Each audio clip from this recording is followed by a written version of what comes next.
family used to go to the beach every summer. For me, that was my favorite thing to do all year long, hearing the seagulls, the sound of the ocean pounding on the beach. For me, that was just grounding and relaxing and fascinating all at the same time. The physicality of the ocean is one of the things that, as a kid, attracted me the most. That thrill of just having that ocean energy push me along. You could just ride all day. There was no lift tickets, there was no fees to get into the ocean. When I describe to people what it's like to dive on a coral reef, they're like, oh, I never thought about that. They've never had a shark swim right beside them. Look them in the eye and give them a little fright for a second before they realize that the shark just wonders what I'm doing, just like I wonder what the shark is doing. I started free diving. So when I think of diving, I really think of free diving. Like, this is what whales do, right? Take a big breath of air and they hold that oxygen inside their body. This ability to free dive down to where the scuba divers were, swim around and come back up, was just so free, nothing on, no equipment. I just love that. It made me feel like a fish. When I did my first submersible dive, I realized it wasn't just that I was meant to be out on ships. I was supposed to be in the bottom. I don't think anyone has ever measured endorphins in submarines, but I can tell you they're probably through the roof. The first time I was in a submarine, I saw that life down there and 50 new questions popped into my brain that wouldn't have come up because it was this immersive experience and I just felt it. When you're in a submarine and you're looking at these magical environments, you're overwhelmed by this sense of wonder. You're humbled by this feeling of there's so much I don't know about the world, and you're stimulated to figure out how this all works together. I'm a marine biologist. I'm someone who studies the ocean from as many angles as I can. When my kids ask me what I do for a living, I tell them that I'm an explorer. I'm an aquanaut. I dive down to the bottom of the ocean and I see things that people have never seen before. How lucky am I to be able to share this amazing habitat with the rest of the world? As a child, I had no idea how important the ocean is, that the great majority of life on Earth is in the sea, that the greatest diversity of life is in the sea. My name is Sylvia Earle. I'm a scientist, an oceanographer, an ocean explorer. I've spent years at sea aboard ships and thousands of hours under the sea. I've seen things others have not. If others could see what I've witnessed, they would know how much the ocean has changed, and they would know why caring for the ocean matters to everyone, everywhere. The ocean is Earth's life support system, generating most of the oxygen in the atmosphere, capturing much of the carbon dioxide produced by human actions. The ocean is the planet's living blue heart. Every creature has a story, every one, whether you're looking at a little crab or a starfish or a shark. If people stayed on the shore and never got underwater, how would we ever know that fish, that they have communities, they have faces? Their importance as fellow citizens, as cultures, as amazing creatures that we can learn from. There's a lot of water we now know elsewhere in the solar system and elsewhere in space. But to have a liquid ocean with frozen polar areas, it's taken 4.5 billion years to shape the world in a way that is favorable to humankind. It's taken us about 4.5 decades to significantly unravel systems. No ocean, no life. No ocean, no us.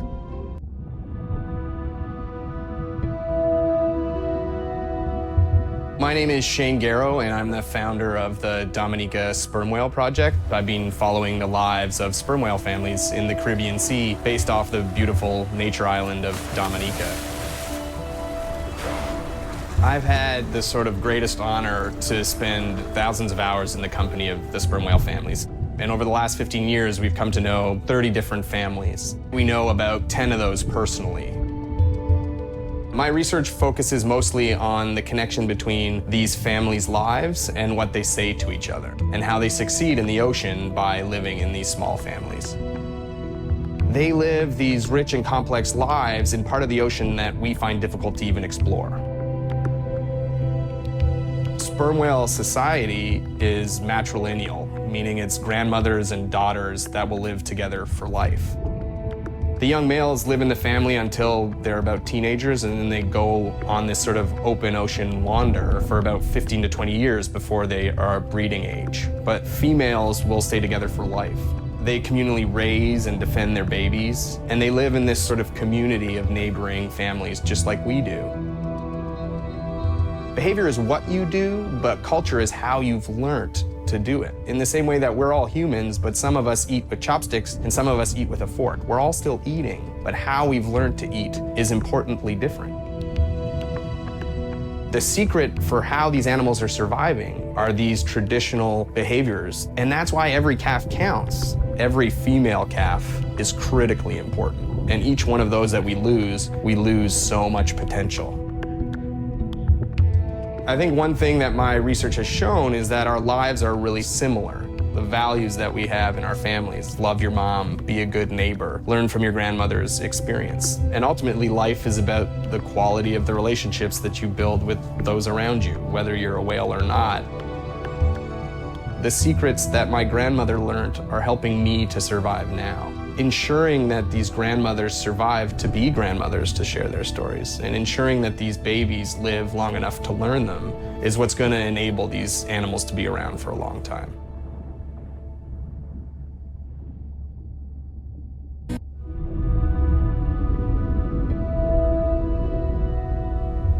It's a big ocean.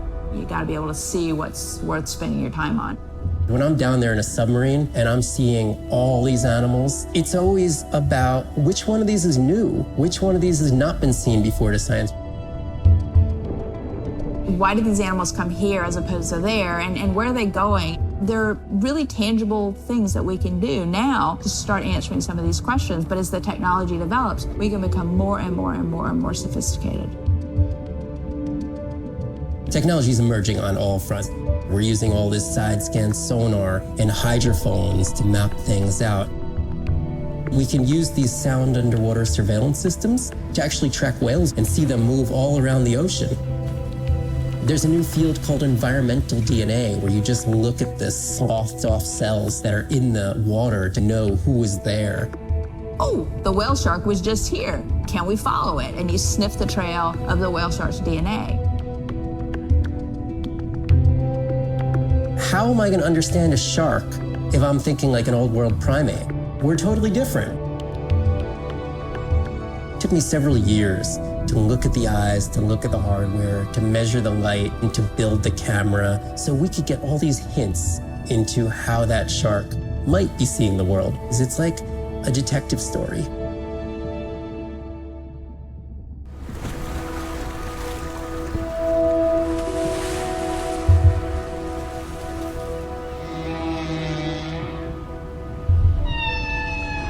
What we know as humans about whales comes from just a few scientists so far, like Roger and Katie Payne. They had background in music, and by kind of mapping out the songs, noticing that if they would look at this almost like a song sheet, every 15 minutes or so, there would be a repeat.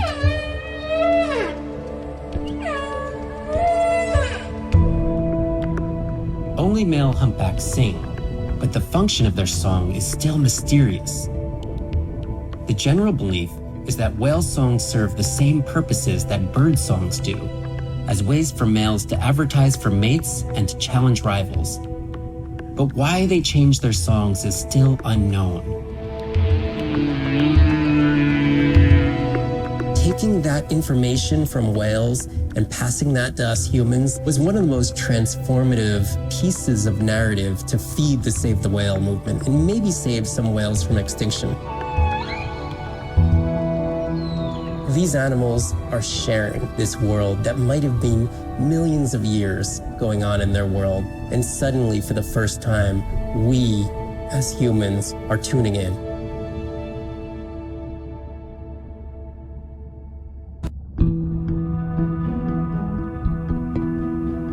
If people stayed on the shore, never got underwater, how would we ever know that fish like one another?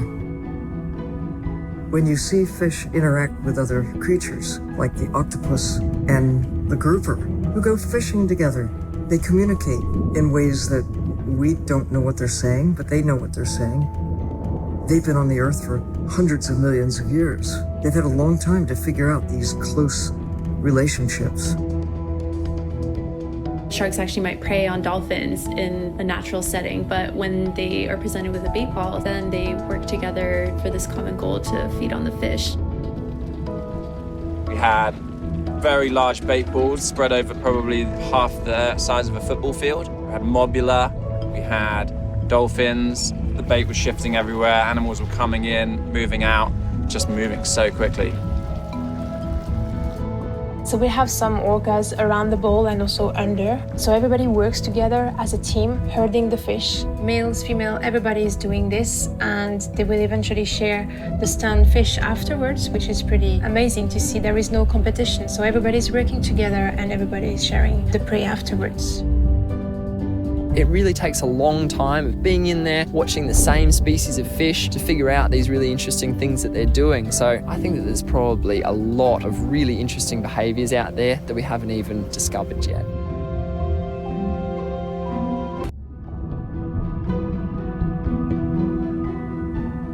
Jellyfish have mechanisms of self-repair. They're constantly getting bitten by turtles and chunks getting taken away. 50% of the jellyfish population are wounded.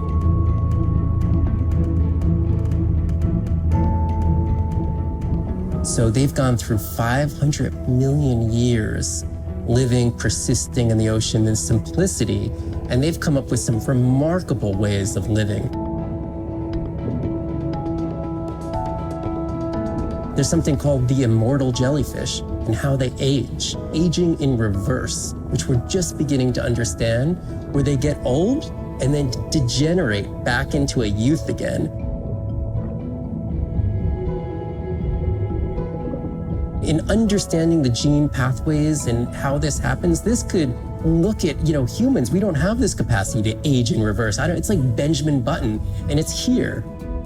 And it just takes the kind of focus and dedication to look at that jellyfish and to grow that jellyfish and to figure out how to use the best available scientific tools to get at this question. It's just about kind of looking super deeply and letting the secrets unfold.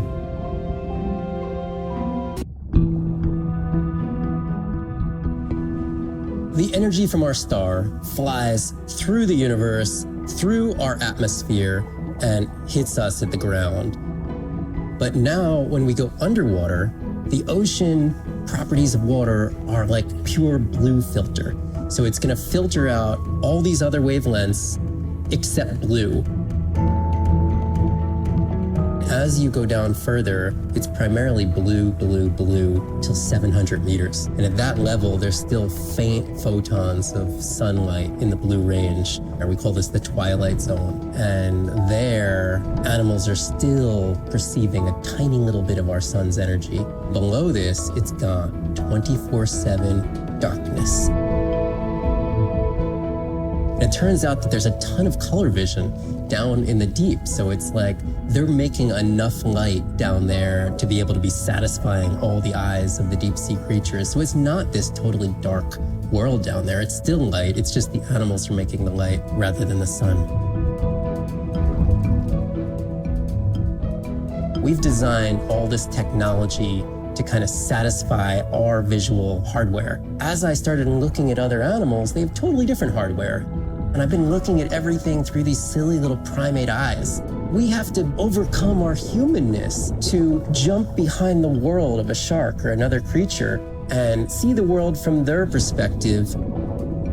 We found a biofluorescent shark, and it only sees right at the blue-green interface. So it's really just tuned to a very similar spectrum to the environment it lives in. This fluorescence was creating greater contrast for the shark.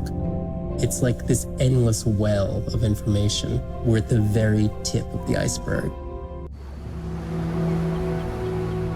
These animals travel thousands of kilometers, navigating open oceans that have no physical landmarks. They have that innate ability to find their way.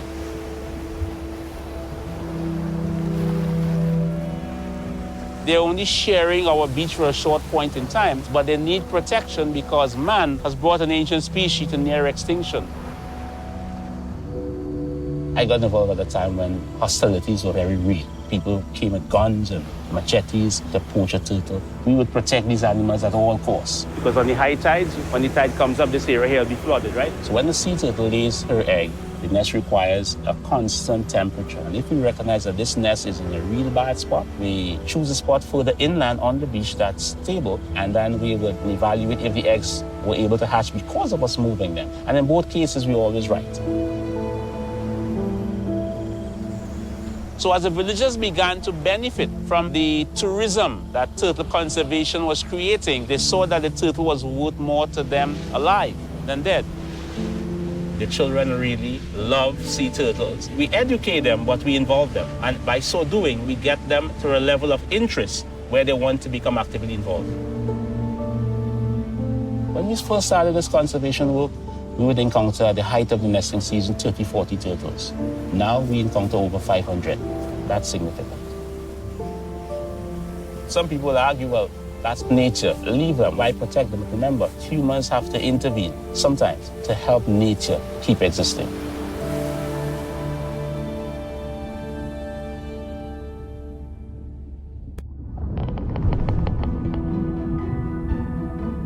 Sound to whales is everything. It's their hands. These are animals with the biggest brain on Earth and the most powerful sonic apparatus. They spend a lot of their time deep down. They're diving for an hour at a time in darkness. Just like a submarine is echolocating, they ping a signal out and then they wait for that signal to bounce off something and come back as the signal. And from that information, they could get an idea of what's there. They constantly click, and that click sometimes can be really loud, and you can feel it in your body. It's like going to a DJ and feeling that bass. Once I had an experience with a sperm whale. It clicked, my ears almost like bounced back. It's really an amazing feeling, you know. You don't develop a huge, complicated brain if you're not using it. Whales have little channels of communicating where they could talk to each other hundreds of kilometers away using sound. Sperm whales make clicks in sort of rhythmic patterns that we call codas. Any family might have 20 to 25 different coda patterns that they use when they're having conversations with each other. And some of them are unique to different places in the world. In the Eastern Caribbean, they make a lot of what we call a 1 + 1 + 3. That sounds kind of like this. And that's only ever been recorded in the Caribbean. And it's been identical for the last 35 years.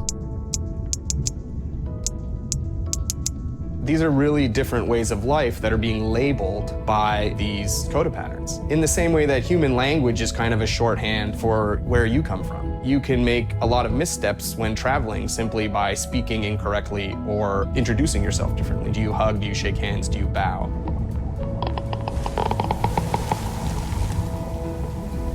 And a growing concern has to do with the noise that we're putting into the ocean. Everything we do impacts everything they're doing. The sound is causing high levels of stress in animals like this. No one wants to live at a rock concert. You can imagine trying to have your home inside an arena while some metal band is playing. And that's increasingly what the ocean feels like.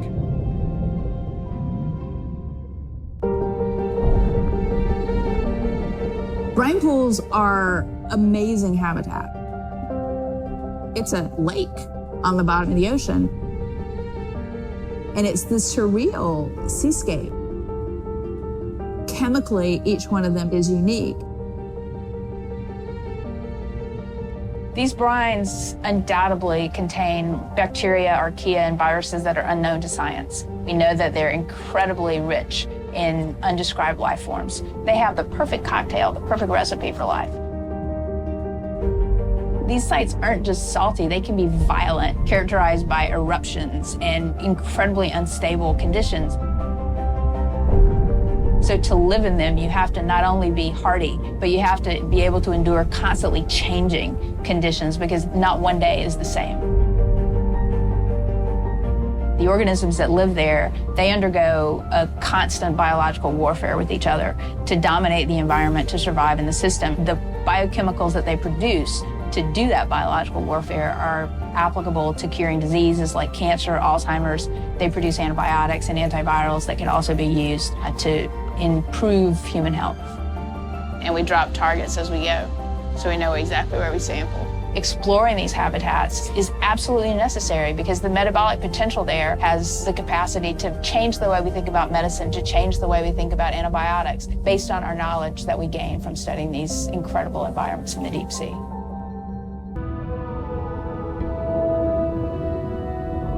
Imagine if I was sent in to go study the Mona Lisa and I come in with a pair of snippers and I'm like, I'm gonna need to cut this baby up a little bit to see what kind of chemical composition is going on there. Like, you wouldn't do that, right? We don't have to kill these animals. We don't have to kill to understand. If we could do a single cell, that means we don't need to kill 20,000 animals to be able to really understand that one. We could do our work much more non-invasively. So we are working this year on a new project to deploy tags on orcas. We need to learn more about the diet and how they use the habitat. So by deploying those tags, we get the information we need. It is the least invasive method. It is suction cups. So it is not a scratch on the whale afterwards, which is something we really like. In the deep sea, we use these like robotic claws from the oil and gas industry that gets you the sample, but this is so archaic. So we've been designing something called squishy robot fingers, which are ways to be gentle when we study the deep sea. But I think we could even take this another level. There's some organism, we quickly encase it. It's like a medical checkup. We give it a swab to get its genome. We image it from all directions. We open it up, the animal goes away, and we have more information than we've ever had before. These animals are Mona Lisas. Our perception of them should change. We should be more delicate.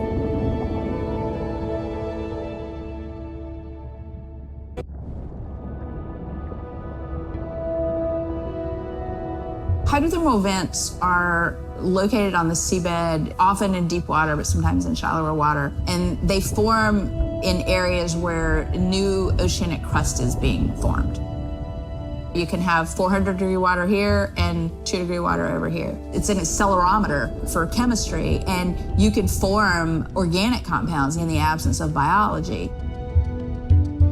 Everybody's interested in vents because of the metals, including humans. But the metals are sort of the nuclei for life. When you think about what's required for life, you've got to have an energy source, you've got to have a system that's able to utilize that energy source. And the organisms sort of co-evolve with the rock. And in my mind, that's probably how life originated.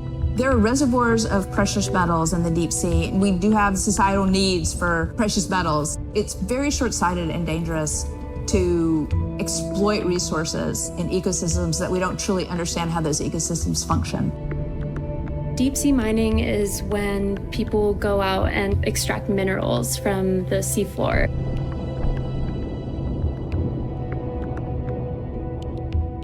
People do this because a lot of the minerals that we have on land are actually being depleted, like copper and zinc, so we're looking to the ocean to get those minerals. We want these minerals for solar panels primarily, and we want them for cell phone boards. It's necessary to advance society and get us off fossil fuels. We simply have no idea about the environmental consequences of a lot of these actions that we're taking in the deep sea. We have tended to go for the quick benefit and we'll deal with the consequences later. Well, I think that has caught up with us. We don't know enough right now to effectively, selectively mine the deep sea without catastrophic consequences. The science has always lagged behind the industrialization. I would like for once to see the science ahead of the industrialization and have the science define the limits of the industrialization.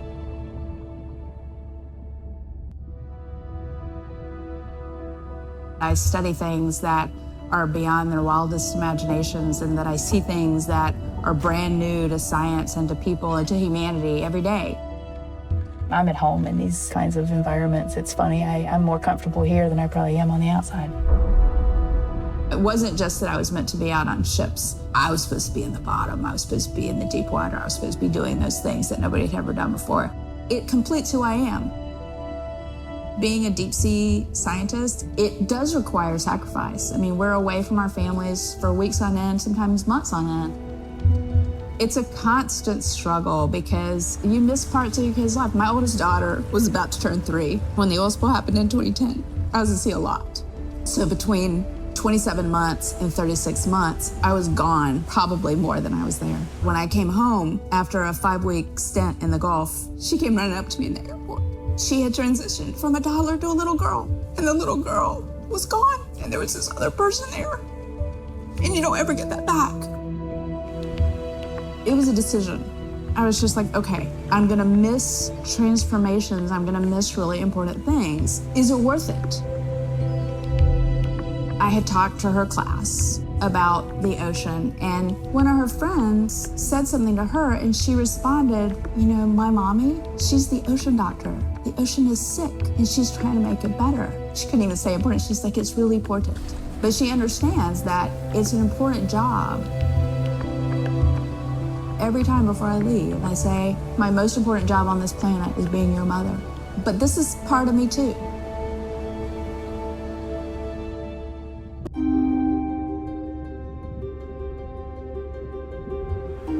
We're burdened from a time when we thought the ocean was too big to fail.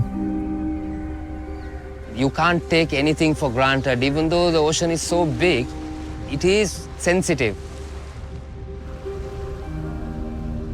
The oceans are the kidneys of the earth. They recycle material and filter it out. Most people don't know that. They're not aware. They see the ocean as a sewer that they can dump anything into, and it's out of sight, out of mind. Nothing is out of sight, out of mind on this planet. Everything is connected. We are absolutely in this mix of biogeochemistry, and our role so far has been consumptive and destructive. If we are to continue to have a planet that works, we have to heal the harm we've caused. What's the worst case scenario if we deny that the climate is changing, but actually it is, and we do nothing? Then billions of people's lives will be directly affected just by sea level rise alone, let alone the other effects of climate change. So it's not about who's right, it's about the consequences of being wrong in the decision that we make right now. Educating everybody from school children, fishermen, tourists, if we can manage to do that, we have a very good future and we can gain a lot from the ocean. If we could establish the foundation for interspecies communication, we can make first contact. And that's where I hope the future goes. Because what we really want is curious, conscientious, and a self-correcting population. You changing can affect all the people around you. To walk instead of drive, to buy a hybrid, to ride a bicycle, to not use single-use plastic. Imagine if everybody did that. The effect would be tremendous. We do have the power of choice about what we eat, what we wear, how we travel. All the things that we do in an everyday way, times 7 billion, will make all the difference in the world. We must protect the ocean as if our lives depend on it, because they do. SO Nadir, hatch secure, life support running, and we are ready for the water. Oh, here she is. Look at the length of that thing. He is wider than the sun. Is long. No one has dived to 1,000 meters in Antarctica. My depth, 1,000 meters on bottom, over. As a scientist, I could tell you we discover something new every time we go out. That's been my drive, to discover things, to uncover mysteries that we can then solve. We're on a new frontier of ocean exploration that will bring out the explorer in all of us. We're partnering with the Ocean X initiative to build a mind-blowing platform for exploration, a research vessel that's a one-of-a-kind ocean conservation and media platform to explore the world's oceans in ways that were never before possible, to create one big wave for the oceans. I think it's really exciting. There's still a massive part of this planet we know nothing about. We need to make people understand what we do in the next 10 years is going to determine what the ocean looks like in 200 years' time.